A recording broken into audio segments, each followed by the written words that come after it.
Graças e paz, meus irmãos. Como o Melvin falou, a gente gosta de gente, né? Que bom estar aqui com vocês. Enquanto nós cantávamos ali, eu estava lembrando que um tempo na minha história eu fui um filho bastardo. Vocês sabem o que é filho bastardo? Na história da nossa família,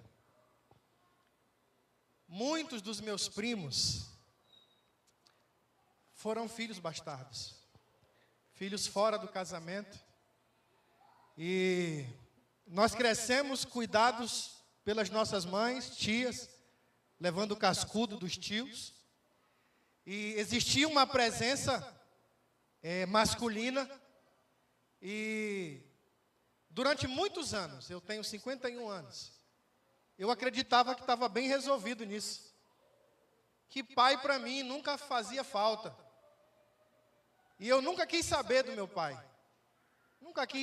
Eu nunca sentei, para vocês terem uma ideia, nesses anos, eu nunca sentei com a minha mãe para dizer: mãe, me explica a história. Acho que eu vou fazer isso, né? Mãe, me explica o que aconteceu. De fato aqui, em verdade, quem era? E a gente cresceu assim, nessa verdade de que não era necessário, mas eu conheci a Cristo, graças a Deus. Ainda assim, depois disso, de ter nascido de novo, passei um tempo acreditando que aquilo não era necessário, porque aparentemente tínhamos sido bem protegidos e supridos. Mas um dia, aqui nesse lugar, num encontro desse, onde o presbitério de Cacoal estava aqui o pastorzão Isaías, vocês, se não conhecem, vão ter a oportunidade de conhecê-lo, e ele tem essa pegada paterna. E ele saiu do lugar dele, foi até mim ali e me deu um abraço. Irmãos, naquele dia, eu pude experimentar a ausência paterna, mas uma paternidade espiritual sobre mim. E aquilo trouxe cura sobre mim. E eu que pensava que era forte, né, que não precisava, entendi que a paternidade, ela é essencial nas nossas vidas, irmãos. Muitos de nós estamos aqui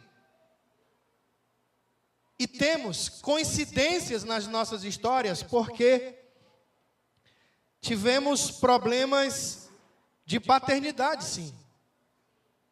Feridas que foram produzidas na nossa alma por falta dessa presença paterna. Porque um pai, ele é responsável por nos dar afeto, afirmação, proteção e provisão. Hoje nós vivemos numa sociedade e nós olhamos para as consequências da ausência da paternidade. Eu sou professor da rede pública e ontem abri o coração para os meus irmãos dizendo que está muito difícil. Esses dias eu tinha usado uma frase que era: eu não aguento mais.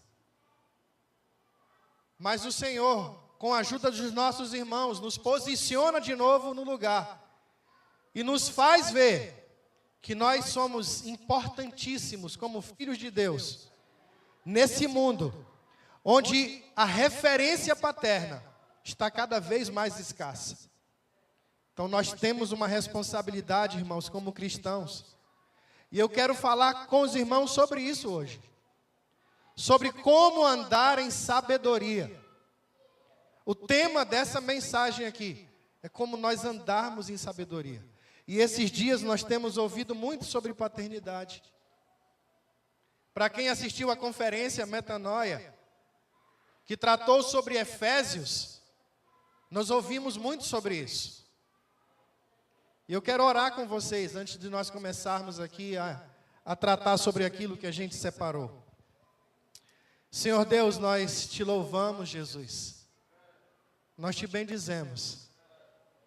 Senhor, em nome de Jesus, Pai, afasta de nós todo espírito de distração, Senhor. Existem muitas vozes competindo com você, Senhor. Muito ruído, muito barulho, Senhor. A nossa mente está ocupadíssima de coisas que não edificam a você. Mas em nome de Jesus, nós repreendemos agora todo espírito de distração. Pedimos que o teu espírito de sabedoria e de conhecimento repouse sobre nós agora, Senhor. Damos uma ordem às nossas almas, aquieta-te agora. Nós queremos ouvir o Senhor. Queremos ouvir a tua palavra, Senhor. Queremos ouvir as tuas verdades. Porque é só as tuas palavras, Deus, que produzem e geram salvação em nós, Senhor. Por isso, alma, aquieta-te agora. Que não haja nenhuma competição, Senhor. E que exista um lugar preparado em nós, para que a tua palavra, sendo depositada lá, ela germine e produza sementes. Que essas sementes germinem em nós, de dentro para fora, para que no momento certo possam ser compartilhadas também com aqueles que precisam ouvir a tua palavra, Deus.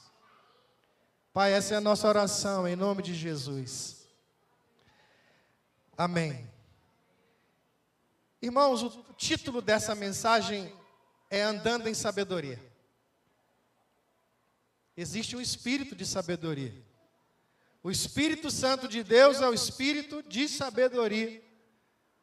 O espírito de conhecimento. E onde habita o Espírito Santo de Deus? Habita em nós.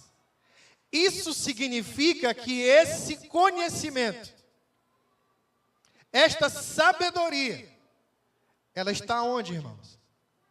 Está aqui em nós. E por que nós olhamos para nós e às vezes nos achamos tão nécios, tão limitados? Talvez, irmãos, seja porque nós ainda não reconhecemos quem nós somos de fato em Deus. Talvez ainda a gente não tenha percebido a identidade que nos foi dada antes da fundação do mundo.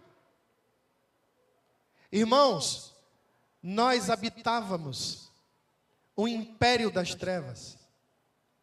Vivíamos escravizados por essa natureza pecaminosa, por esse mundo caído. Quem apontava o nosso caminho não era o Espírito de Deus. Mas, meus irmãos, eu não sei se tem alguém aqui que ainda não nasceu de novo. O que seria nascer de novo, né? Nascer de novo parte do próprio Deus em nós, que coloca em nós um desejo de entregarmos a nossa vida e a nossa história para Ele. E nesse momento que nós tomamos consciência disso e fazemos isso, algo sobrenatural acontece no nosso interior. Nós somos transportados do império das trevas e somos transferidos, transportados para o reino do Filho, do amor de Deus, que é Jesus. Nós saímos de um império das trevas e passamos agora a ser cidadãos que habitam o reino de Deus. E o que é pertencer ao reino de Deus, irmãos? É se submeter ao governo desse Deus. Quem nasce de novo e se submete, experimenta a boa, perfeita e agradável vontade de Deus. E o espírito de sabedoria e de conhecimento, ele vai sendo ampliado em nós. Esses dias de conferência, irmãos, tem falado sobre Efésios. E o texto que eu quero compartilhar com os irmãos, não poderia ser diferente. Efésios capítulo 5, versos 15 a 17.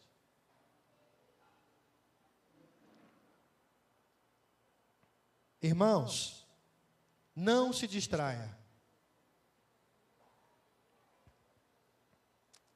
Efésios 5, 15 ao 17. Acharam aí? Olha só. Existe um portanto aqui, não é? O que significa isso? Uma conclusão sobre algo que estava sendo apresentado anteriormente. Depois nós vamos ver o que era isso.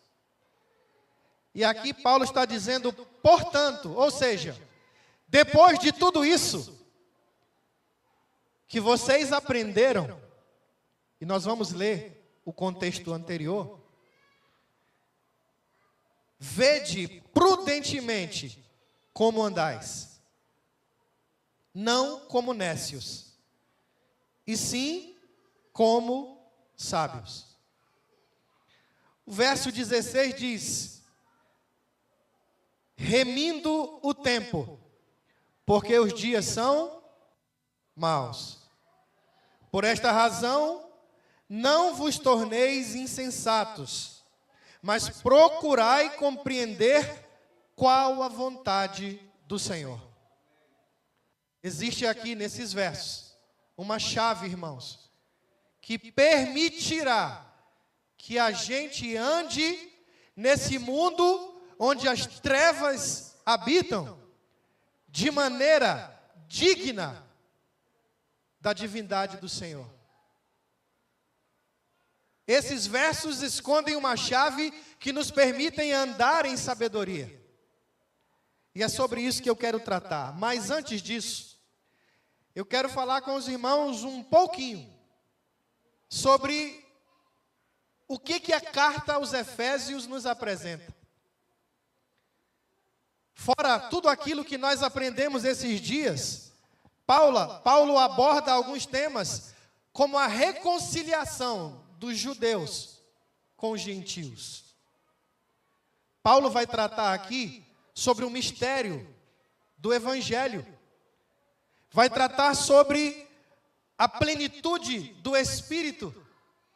Paulo vai tratar em Efésios sobre como a família cristã, como a igreja se comporta no mundo onde a cultura dominante tenta nos afastar da nossa identidade. Então, uma outra coisa que está acontecendo aqui, na carta aos Efésios, logo no início dela, é que nos é apresentado uma identidade em Cristo. Aqui no primeiro capítulo de Efésios, logo no início, Paulo nos relata e nos dá um fundamento importantíssimo de que nós fomos feitos filhos. Fomos feitos filhos, meus irmãos. Deus é tão misericordioso que Ele nos fez filhos antes da fundação do mundo, irmãos. Nós fomos eleitos por Ele e para Ele. E Ele nos faz filhos. E com isso, Ele nos separa. Então Ele nos faz filhos e santos. Quando nós falamos em santidade, muitos de nós têm medo de abrir a boca e dizermos, eu sou santo. Mas a palavra nos garante isso, nós fomos santos, separados para o Senhor, e irrepreensíveis nele. O que é ser irrepreensível no Senhor? Irmãos, quando Deus agora se relaciona com você e comigo, Ele não se relaciona a partir do nosso pecado. Eu pergunto para os irmãos, quantos pecados precisamos cometer para sermos pecadores? Quantos? é uma pegadinha. Nenhum, irmãos. A nossa natureza é pecaminosa. Mas vocês observam que parece que nós precisamos fazer para ser? Mas nós não precisamos fazer para ser. Nós carregamos uma natureza pecaminosa. Mas a palavra diz que na relação de Deus para aqueles que são seus filhos, dos teus pecados eu nem me lembro mais. Mas parece que na nossa relação com Deus, a gente precisa primeiro parar de pecar para nos relacionarmos com Ele, irmãos. E não é sobre isso, é sobre uma consciência de que não há nenhuma condenação sobre aqueles que estão em Cristo Jesus, irmãos. Então não se trata mais sobre aquilo que você era, sobre uma identidade que você tinha. Talvez a gente se olhe e não se sinta digno dessa paternidade. Mas nada, meus irmãos, poderá nos separar do amor de Deus. E a gente precisa colocar isso como um fundamento no nosso espírito. Porque quando Deus se relaciona com você, minha irmã, Ele se relaciona, primeiro, porque em Cristo nós fomos reconciliados com Ele. E agora, Deus olha para a gente, e através de nós, Jesus. É como se Jesus estivesse diante de nós, translúcido. E quando Deus se relaciona comigo e com você, é a partir de Jesus agora. Nós somos feitos filhos, santos, irrepreensíveis. Nele. Antes da fundação do mundo. Como disse o apóstolo Hudson ontem, nós somos assunto da eternidade, irmãos. Que coisa maravilhosa. Ter essa consciência de que nós somos assunto que foi conversado antes da fundação do mundo, porque nós fomos eleitos nele para a redenção de quê? Dos nossos pecados. Então essa identidade, a identidade de filhos, a identidade de homens e mulheres que foram adotadas pelo Senhor, para que a gente se torne irmãos do primeiro filho, Jesus Cristo. E agora o Senhor na terra é pai de muitos filhos. E por ser pai de muitos filhos, todos nós, filhos de Deus, nos tornamos agora na terra a igreja do Senhor, uma família espiritual espalhada sobre a terra, que manifestará por meio das nossas vidas o quê? A glória de Deus. Por meio de uma família espiritual que agora apresentará para o mundo uma nova cultura. Uma família que vai viver contra a cultura.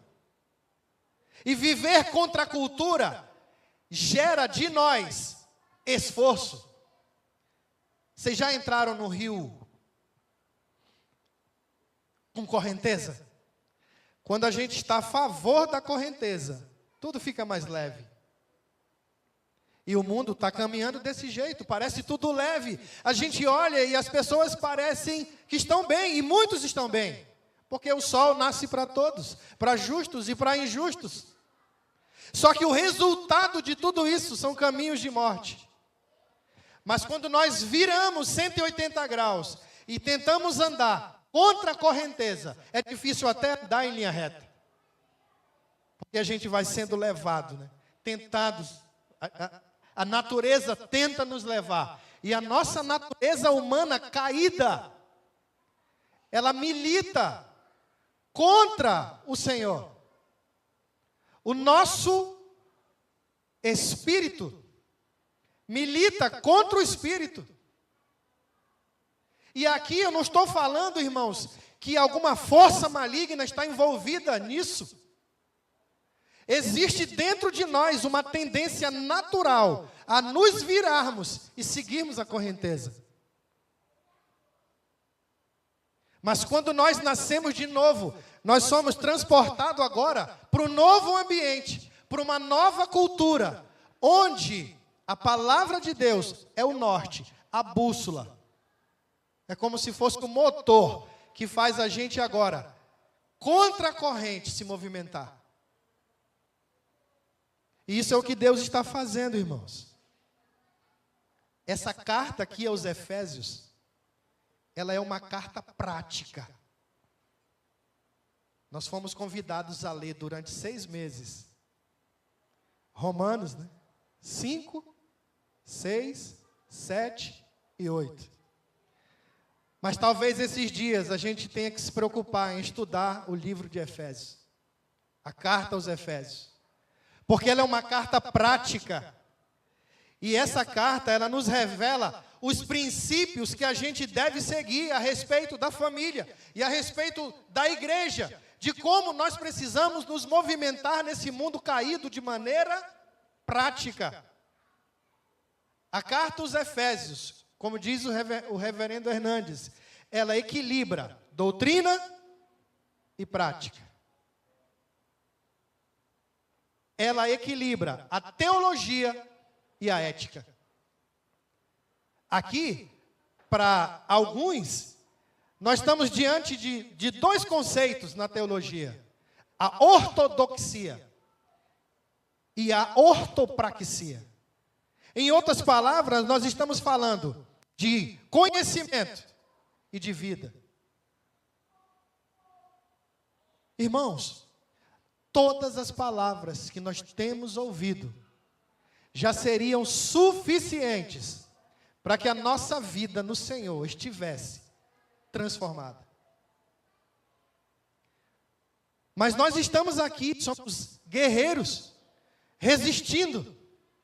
O Espírito nos traz aqui, o Espírito não permite mais em nós que a gente se alegre com aquilo que não é da parte dele. Como o apóstolo disse, é o Espírito que nos trouxe aqui, porque a gente não serviu para nenhum outro lugar mais. Muitos de nós experimentamos esses lugares, mas sinceramente, quando a gente olha para trás, isso produz até um arrependimento em nós, porque eu vim para Cristo, atraído por Ele, a partir de 2011, 2012 eu me batizei. E durante muito tempo, meus irmãos, eu chorava, porque eu queria ter experimentado isso mais cedo. Parece assim que eu perdi tanto tempo na minha vida, sabe? Digo, meu Deus, já tinha quase 40.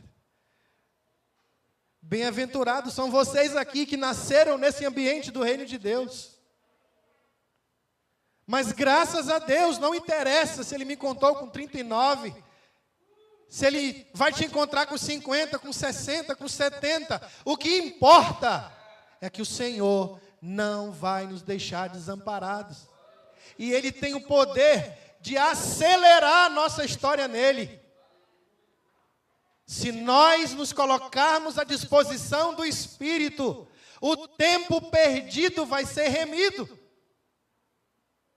Acelerado, meus irmãos. Então não interessa a idade que a gente tenha. O que importa é que a gente esteja servindo ao Senhor. E aí, irmãos, nos 3 primeiros capítulos dessa carta, ele lança as bases da doutrina, o conhecimento. E nos 3 últimos capítulos, Paulo vai falar agora sobre a parte prática. Como é que a gente deve se comportar depois de ter entendido o conhecimento. Irmãos, e não é falta de conhecimento. Talvez o nosso avanço no Senhor, talvez não, o nosso movimento em direção ao Senhor não está mais acelerado. Não é por falta de conhecimento. Existe algo em nós que está nos roubando. Um ruído que está atrapalhando o nosso desenvolvimento. E a gente precisa perguntar ao Senhor. Porque pode ser um ponto cego nosso. Ou pode ser um hábito seu e meu. Nós temos produzido um hábito novo nessa comunidade. Os irmãos escolheram o momento do dia para estarem em oração.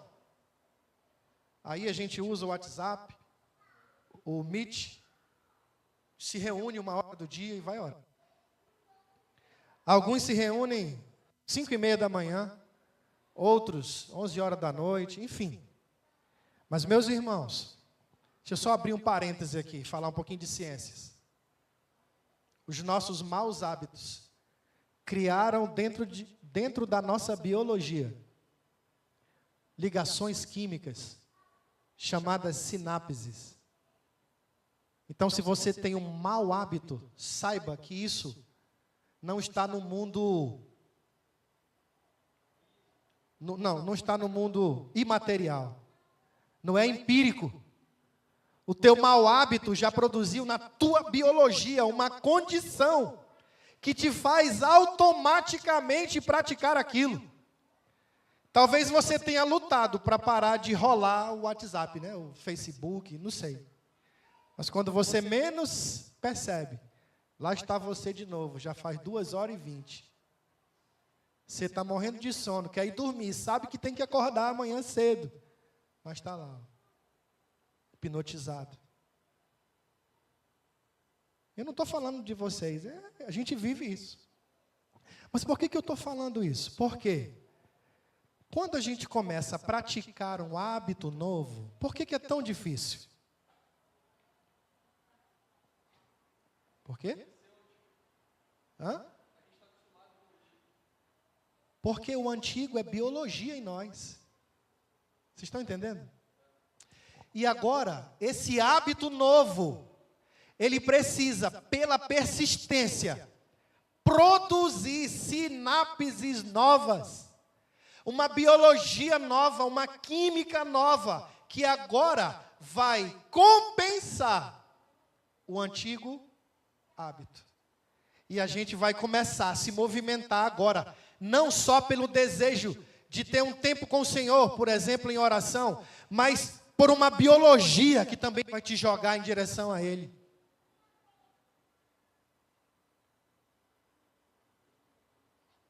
Produção de novos hábitos, irmãos. E aí, eu vou lembrar do que aconteceu aqui, no início desse ano, uma palavra foi liberada aqui. Isaías, capítulo 61. Vocês lembram? Nós fomos... Olha só, cara, o que Deus faz. Deus podia fazer tudo, não pode? Mas Ele conta com quem? Conta conosco. Desde o jardim, Ele nos colocou para governar a terra. E Ele nos chama para sermos, como Ele, carvalhos de justiça. Para que a gente traga consolo àqueles que sofrem, que choram. Para que a gente proclame o ano aceitável do Senhor. Foi um fundamento estabelecido aqui. Mas para que a gente chegue nisso, é preciso que a gente desenvolva em nós uma forma sábia de nos movimentarmos. E aí, meus irmãos, falando de Éfeso ainda, Deus tinha um compromisso com aquela cidade, com Éfeso. Éfeso, localizado na Ásia, era um lugar estratégico. Romanos, gregos, judeus, gentios viviam naquela cidade, que à época de Jesus tinha mais ou menos 250 mil habitantes, chegando a 400 mil habitantes. Uma cidade enorme, onde haviam inúmeros templos de adoração a ídolos. E aí, meus irmãos, nós estamos aqui num grande centro comercial. Existia naquela cidade sacerdotes eunucos. Olha só, o que é um homem eunuco? Vocês sabem? O que era o eunuco? Via de regra, um homem que havia sido castrado. E o homem castrado perde os testículos, lugar onde acontece a produção de um hormônio, Melvin, chamado testosterona. A virilidade masculina sendo extraída. Olha só. Não bastasse isso, haviam sacerdotisas sexuais. E nós aprendemos que o objetivo de Satanás era apresentar um matriarcado, não era isso? Colocar a masculinidade no segundo plano e produzir numa esteira filhos órfãos. Então, Éfeso era esse lugar. Um lugar onde havia prostituição espiritual. E aos olhos naturais, talvez Éfeso seria o pior lugar para um crente o quê? Viver. Mas por que eu estou falando de Éfeso? Um lugar de idolatria, de prostituição, um lugar de ateísmo, um lugar da ausência de Deus. Mas se nós olharmos para a nossa sociedade hoje, irmãos, o que a gente experimenta aos nossos olhos? Éfeso está diante de nós, irmãos. Talvez não existam aqueles templos de 50 por 80, onde os visitantes iam para lá ter relações sexuais com fins espirituais. Olha só. Hoje nós temos um grande templo, um templo idólatra do capital. São os shoppings. Um grande templo. A prostituição está espalhada sobre a terra. Existe uma cultura do abuso sexual, que no começo da história de Rondônia, como nós aprendemos, era dentro das ocas, mas as ocas, como aprendemos hoje, são de madeira e concreto, e tijolos. Uma produção de orfandade sendo gerada ainda. Aquele espírito de Éfeso habita as nossas cidades. E aí, meus irmãos, apesar de tudo isso, Deus via aquele lugar, Melvin, de maneira diferente. E os nossos olhos precisam olhar para isso, para esse lugar também de maneira diferente. E ele envia quem para Éfeso? Paulo. Paulo é enviado para Éfeso para apresentar agora um padrão de cultura que eles não conheciam, porque agora é um padrão de cultura do reino de Deus. E aí, meus irmãos, Paulo, por meio de Deus, vê uma janela de oportunidade para que ele pregue o evangelho. Para que ele, pregando o evangelho, depois esse evangelho se espalhasse por toda a Europa. E aí, meus irmãos, Paulo soube viver no meio de toda essa diferença. Então não é sobre a gente fugir de Éfeso.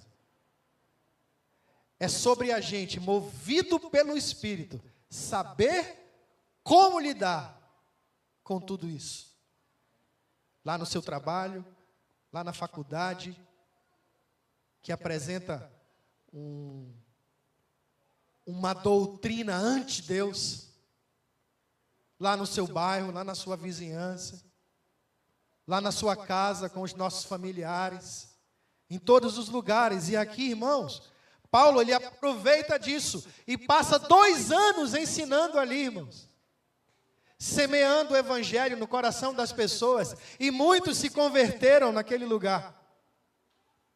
E Paulo apresenta uma verdade fundamental em meio a uma cidade marcada pela orfandade, que nós somos o quê, irmãos? Mais uma vez, filhos. Essa consciência de filhos precisa estar como uma bandeira fixada no nosso espírito, irmãos. Você é filho de Deus. E aí, irmãos, Deus aqui, por meio de Paulo, estava ensinando algo para nós. Como agir, como a gente se comportar e viver de uma maneira que tocaria a vida da sociedade. Temos condições de fazer isso, sim ou não? Sim. Então existe uma maneira sábia de nós vivermos, meus irmãos, segundo a vontade de Cristo. Existe essa maneira sábia, porque o espírito de sabedoria e de conhecimento está em nós, mano. Meus irmãos, vocês estão cansados? Estão, né? Estão com fome? Tem um café ali. Alguém quer café? Quer um cafezinho? Ei, sério mesmo? Alguém quer um café? Me traz a garrafa para cá. Pega lá mesmo para nós. Me dá um cafezinho lá também. Olha aí. Meus irmãos, a gente está em casa aqui, irmãos. Você está com sono? Não é vergonha estar com sono, não. Você é livre. Você já pensou nisso? Você é livre. Você pode até levantar e ir embora. Eu estava pregando um tempo atrás numa igreja de um amigo. Era um encontro com Deus, né? Estava fazendo a apresentação do encontro com Deus. Aí tinha uma irmã lá e tal. Aí ela levantou de uma vez e foi embora. Quase que eu entregava o microfone. Rapaz, quando ela fez isso, eu queria me esconder, acredita? Eu digo, rapaz, será que eu falei alguma coisa que ela não gostou, mano? E aquilo acabou comigo, sabe? Eu continuei e tal ali, né? Finalizamos, foi uma bênção. Mas aquilo ficou na minha mente. Eu orei por ela de madrugada. Senhor, pelo amor de Deus, abençoa a irmã, me perdoa o que eu fiz. Eu encontrei ela lá no encontro com Deus. Aí ela veio. Pô, meu irmão, me perdoa. Eu recebi uma ligação e eu tinha que com urgência sair. Eu tive que ir embora. Eu não consegui falar para o Senhor e tal. E eu digo, meu Deus, quanta bobagem passa, né? No homem fraco, né? No homem fraco. Mas, quando eu falo isso hoje, irmãos, assim... Você não vai embora, né? Se você for embora, dá pelo menos um tchau. Mas, meu irmão, a gente é livre aqui, irmãos. Nenhuma condenação há sobre nós, a gente é livre. Dá um pouquinho, meu filho, desse café, mano. Estou meio me tremendo aqui, mas é bom. Não, é coisa mesmo. Não, tá bom. Fala comigo.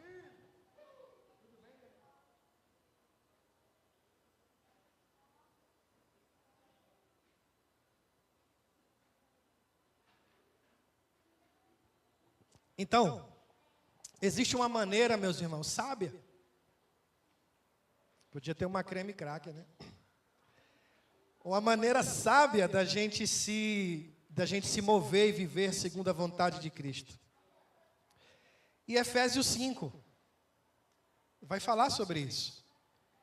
Ele nos aponta o que a gente deve abandonar, irmãos, para que a gente viva de maneira sábia. Paulo vai descrever agora o que a gente precisa fazer, como é que a gente precisa se comportar, como é que a família se comporta, como é que a igreja se comporta. E eu vou ler para vocês aqui, esse contexto de Efésios 5, até o 16, na versão A Mensagem.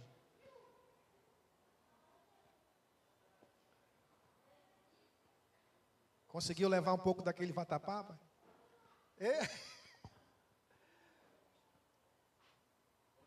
Pô, top, né? A gente comeu um vatapá ontem ali que o Kellyson fez, cara. A gente é crente, mas parece toda vez que se reúne para comer, a gente peca mesmo. Né?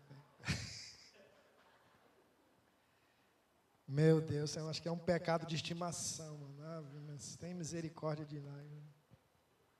Então vamos lá, mas vamos ler aqui. Olha o que está em Efésios 5, na versão A Mensagem. Presta bem atenção, por favor, irmãos. Observem bem o que Deus faz e façam o mesmo. Hajam como filhos que aprendem com os pais. E o que Deus faz é principalmente amar vocês. Aprendam com ele a vida de amor. Observem como Cristo nos amou. Seu amor não foi contido, foi extravagante. Ele não amou para receber algo em troca, mas para nos dar tudo de si. Então, queridos, amem da mesma maneira. Não permitam que o amor se transforme em paixão carnal. Vocês podem cair na ladeira escorregadia da promiscuidade, da perversão ou da cobiça desenfreada. Ainda que alguns gostem de uma fofoca, os seguidores de Jesus devem usar a língua para o melhor. Nada de falar besteira e baixaria. Isso não condiz com o estilo de vida de vocês. Ação de graças sempre deve ser a marca da nossa linguagem. Usar as pessoas, a religião ou qualquer outra coisa apenas para levar vantagem, que também é um tipo de idolatria, não levará vocês a nada, muito menos a um lugar próximo do reino de Deus e de Cristo. Não se deixem levar por esse papo de religiosidade. Escuta isso, irmãos. Deus fica furioso com pessoas que transpiram religião, mas não querem nada com Ele. Não sejam nem mesmo amigo de pessoas assim. Antigamente, vocês tateavam na escuridão, mas hoje a situação é outra. Vocês estão em espaço aberto agora. A brilhante luz de Cristo ilumina o caminho. Por isso, nada de ficar tropeçando por aí. Fiquem firmes. Procurem o que é bom, certo e verdadeiro. Isso sim condiz com a luz clara do dia. Descubram o que agrada a Cristo e comecem a praticar. Não desperdicem tempo em trabalho inútil, que para nada serve. É caminhar na escuridão. Ao contrário, denunciem a baixeza dessas coisas. É uma vergonha passar a vida fazendo tudo escondido, com medo de que alguém descubra. Deixem que toda essa escuridão repugnante enfrente a luz e descubram como serão atraentes à luz de Cristo. Acordem, ressuscitem para a nova vida e Cristo mostrará a luz para vocês. Portanto, olhem por onde andam. Usem a cabeça. Aproveitem ao máximo cada oportunidade. Vivemos em tempos difíceis. Meus irmãos, agora o portanto de Paulo chega. E ele vai dizer que, em outras palavras, conhecimento sem vida, como diz o reverendo Hernandes, é orgulho. E vida sem conhecimento é experiencialismo vazio. Às vezes nós sabemos o que é para fazer. Nós temos conhecimento. Palavras, conhecemos as Escrituras.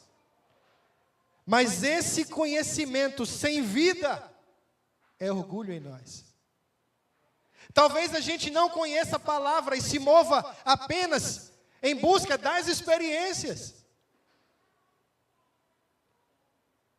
Isso está em desequilíbrio. Porque o que nós precisamos, irmãos, é conhecendo aquilo que Deus tem para nós, meu irmão. Começar a colocar em prática. E isso não se trata do ontem. Não importa, meus irmãos, se até hoje, se até agora você não começou ainda. O que importa é que a gente saia daqui, tocado pelo Espírito, dispostos a ter uma nova vida no Senhor. Leva tempo, custa tudo, produzir azeite puro, mas precisa ser começado. Leva tempo, custa tudo, produzir azeite puro. Leva tempo, custa tudo, mas o tempo é hoje, irmãos. Não considere os teus erros do passado, irmãos. Não considere o erro que você cometeu antes de vir aqui. Só decida a partir de agora, irmãos, é agora. 20 horas e 12 minutos. Esse tempo inicia agora. Leva tempo, custa tudo, mas o Senhor vai remir o tempo. Quando a gente se coloca nesse movimento, o Senhor acelera a gente, porque Deus tem pressa, irmãos. Deus tem pressa, Deus está contando conosco. Por favor, irmãos, vamos tomar essa responsabilização hoje. Um dia de cada vez. Eu não aguento, eu vou me arrastando, mas eu vou. Ou então a gente diz, Senhor, eu estou aqui, não aguento mais, já estou indo. Vai dormir. Mas com sinceridade, irmãos, no coração. E aí, meus irmãos, à medida que a verdade da palavra nos alcança de cima para baixo, do céu para a terra, uma verdade em nós deve ser devolvida para Deus, da terra para o céu, irmãos. Porque senão nós vamos cair na armadilha e de nos tornarmos escravos de um conhecimento vazio. Ou cairemos na armadilha de nos tornarmos nécios no experiencialismo, sem conhecimento. E meus irmãos, como é que a gente anda em sabedoria? Deixa eu acelerar aqui.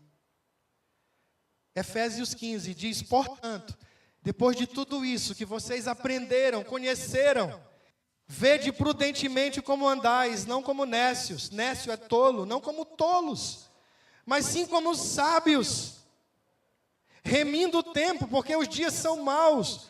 Por esta razão, não vos torneis insensatos, mas procurai compreender qual a vontade do Senhor. Existem algumas razões para nós andarmos de maneira sábia. O reverendo Hernandes, no seu comentário de Efésios, ele diz que há 5 justificativas para nós andarmos de maneira sábia nesses 3 versos. Primeiro, a vida é curta. Já ouviram essa palavra, essa frase? Era o que a minha avó dizia, meu filho, aproveita, que a vida é curta. A vida passa como é uma vela acesa, de repente se apaga, ela dizia para mim. Ela já conhecia provérbios, sem conhecer a palavra. É como uma vela acesa. Meus irmãos, a vida é curta. Nós não temos tempo a perder. Os dias são maus. Deus nos deu uma mente. Deus tem um plano para as nossas vidas. 4 coisas. A vida é curta, os dias são maus, Deus nos deu uma mente e Deus tem um plano para nós. Vede, portanto, prudentemente como andais. Os cristãos devem examinar atentamente as consequências éticas que a fé traz com ele. Meus irmãos, viver de maneira prudente é estar atento àquilo que nós conhecemos como verdade, com aquilo que nós praticamos.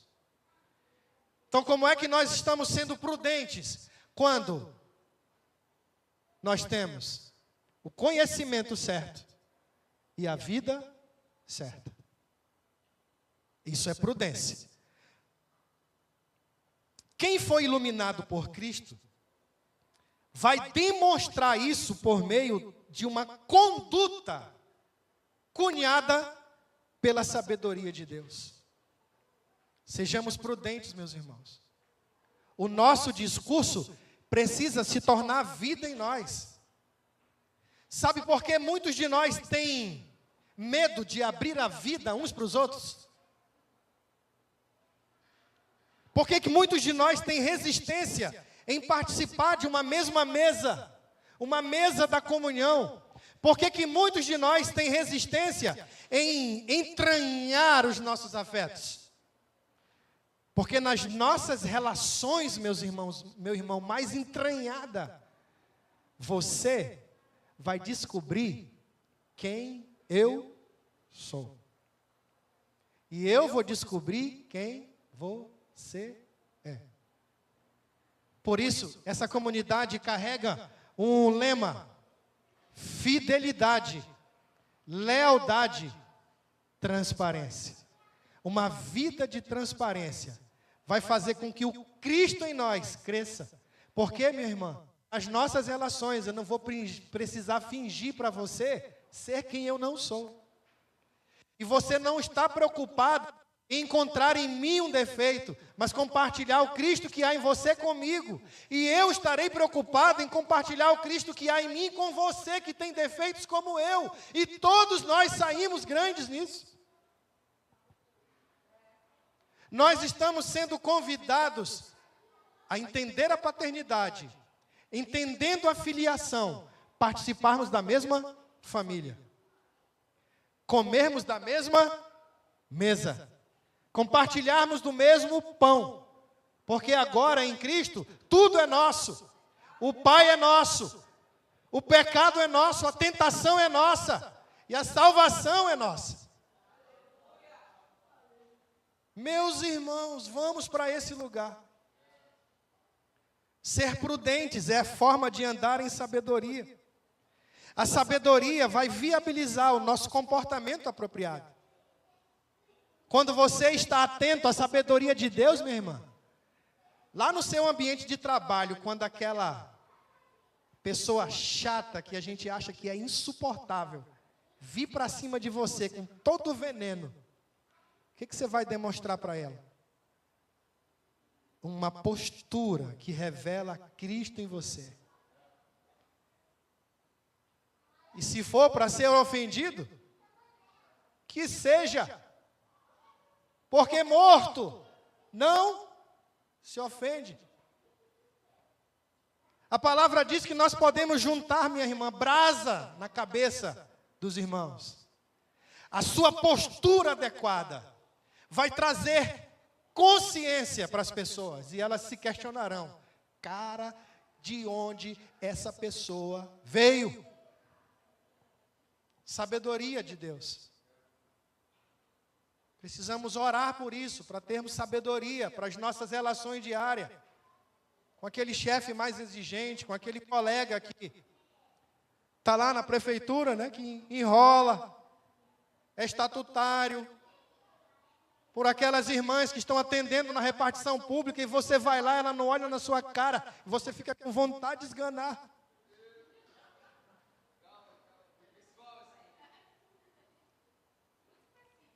Foi, né?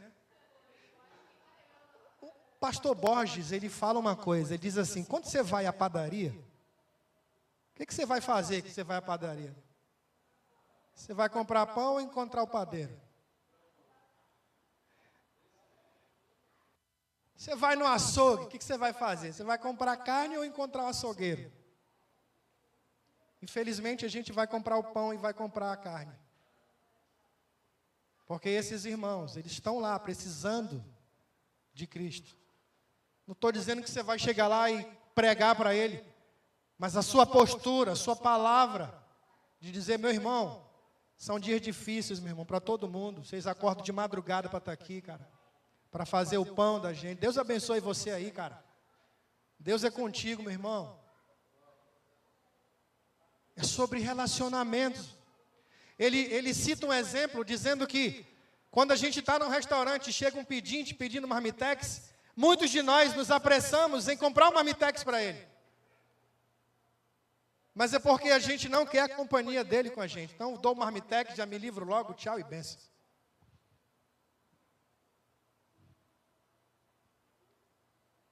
E ele diz também que essas pessoas, eles são os nossos irmãos. Talvez eles não saibam ainda, mas são nossos irmãos. E somos nós que, por meio da prudência e da sabedoria, vivendo em sabedoria, precisamos apresentar esse evangelho que não precisa abrir a boca para eles. Andando de maneira prudente e de maneira sábia. Então, quando você for comprar pão amanhã, meu irmão, não vai comprar só o pão. Aquela menina que está no caixa lá, que precisa ir, antes de abrir, 5 e pouco da manhã. Talvez ela foi dormir meia-noite, está ali só o caco. Revele o Cristo para ela.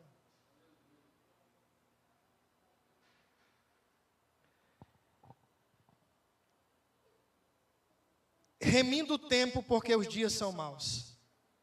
O verbo remir significa comprar de volta. Os dias são maus. Precisamos remir o tempo. Porque o tempo está a uso de Satanás, meus irmãos.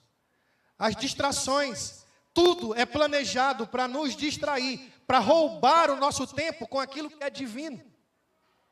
Remir o tempo é comprar de volta, no sentido de tirar o maior proveito. E tempo aqui é kairos, se refere a cada oportunidade que surge. Procurei no Google lá e achei um comentário de Shedd aqui. Diz assim, ó, ele escreveu que esse aproveitar as oportunidades é tirar o tempo de Satanás e usar o tempo para o que é divino. Aproveitar as oportunidades é resgatar as horas para o que é divino. Assim, remir o tempo é aproveitar as oportunidades e usar para o que é divino. O reverendo Hernandes diz sobre isso, que nós precisamos resgatar as nossas horas para o Senhor. Quanto tempo do nosso dia nós desperdiçamos.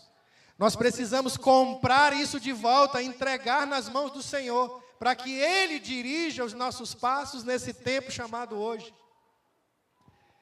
Meus irmãos, terceiro e concluindo, por esta razão não vos torneis insensatos. Insensato é o tolo de Lucas 12:20, que quer fazer tudo sem Deus, e vem uma palavra sobre ele dizendo, louco, hoje mesmo pedirão tua alma. Então, meus irmãos, insensato é aquele que não conta com Deus, e a sua tolice é pecado. Ele não dá conta da qualidade especial do seu tempo. E talvez esse seja o maior inimigo da gente, cristão. O tempo em desacordo com o propósito de Deus. Vamos fazer o seguinte, amanhã nós vamos observar, naturalmente, como é que a gente se comporta. Como é que eu lido com o tempo. No celular, na internet, no filme, enfim. Vamos estar atentos e observando os nossos passos. E ao invés de a gente usar esse tempo em coisas vãs, a gente use para aquilo que é divino. Compreender qual a vontade do Senhor, isso nos faz andar em sabedoria. Ao invés da gente andar assim a esmo, os crentes devem orientar o seu tempo conforme a vontade do Senhor. E serem direcionados por Ele. Essa vontade, meus irmãos, do Senhor, ela não coloca em nós um jugo pesado. Obedecer ao Senhor não é algo pesado. Se tem alguma coisa pesada na tua vida hoje, isso não vem de Deus. Porque o fardo é leve, o jugo é suave. Então, se tem alguma coisa pesada hoje te atrapalhando na relação com Deus, não vem de Deus, irmãos. Vem do inimigo querendo fazer que você não enxergue quem você é diante do Senhor. Então, esse é o segredo para a gente andar em sabedoria. É a gente andar prudentemente. É a gente não nos tornar tolos, insensatos e a gente compreender a vontade do Senhor. Amém, meus irmãos? Amém. Isso tudo começa agora, irmãos. Não importa. A nossa procrastinação, vamos orar para que Deus tire isso de nós. A nossa preguiça, o nosso tempo de devoção, vamos para esse lugar. Vamos olhar para as pessoas como pessoas que precisam do Cristo que há em nós. Olhar para as pessoas não como a prostituta, o pedreiro, o padeiro, o açougueiro, mas como irmãos em Cristo. Nós estávamos lá um dia desse, fomos alcançados pelo Senhor e hoje estamos aqui para a glória dEle. E Ele pode fazer a mesma coisa com essas pessoas, que são os nossos irmãos, e que talvez só não saiba disso ainda.